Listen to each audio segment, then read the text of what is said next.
41 жасар Қанат Үсенұлы жансақтау бөліміне бұдан 2 күн бұрын түскен. Дәрігерлер науқасқа инфаркт диагнозын қойып отыр. Ауыр дерттің атын естігенде аң-таң болдым, өйткені ауру бұрын соңды мазаламаған еді, дейді ол. Шығар кезде ол түнде нормально жатқанбыз, тамақ ішіп, как положено. Сағат 1-лерде басталды, 1-ден өтеді. Содан районный өзімізкіне бардық. Районныйдан ары-бері неғана уже облысқа келіп, осы жерде нормально болды. Қазір Қанаттың қан қысымы қалыпқа келген. Дәрігерлердің айтуынша, бойдағы тамырдың жиі қысылуы көбіне тұқым қуалаушылықтан болады. Көпшілігінде ер азаматтар екен зардап шегетін. Ал жансақтау бөлімшесі 12 орынға арналған. Бірақ күн ыстығына науқастардың саны бүгінде күрт көбейіп отыр. Былтыр мұншалықты көп болмаған еді, дейді дәрігерлер. Бізде науқастардың қазір күннің ысуына байланысты жүрек қан тамыры аурулары көбейді. Адамның организміне көп мөлшерде сұйықтық керек. Сұйықтықтың көп мөлшерде шығуына байланысты науқастардың қанның құрамында қоюлану байқалады.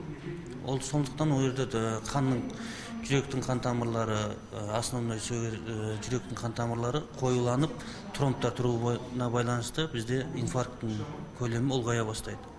Солған байланысты қазір біздің бір тәуліктегі науқастардың саны күніне 14-15-ке дейін жетуде.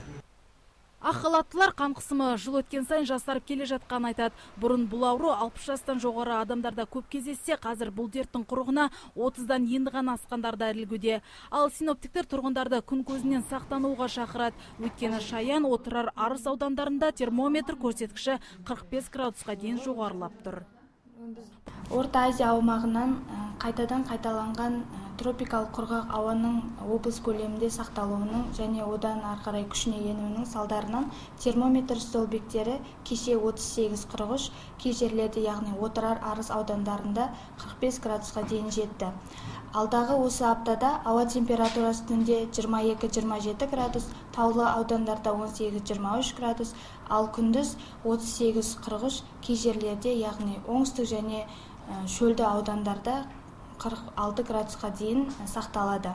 Аптап ыстықтың беті аптаның соңында қайтады, яғни 5-10 градусқа төмендейді.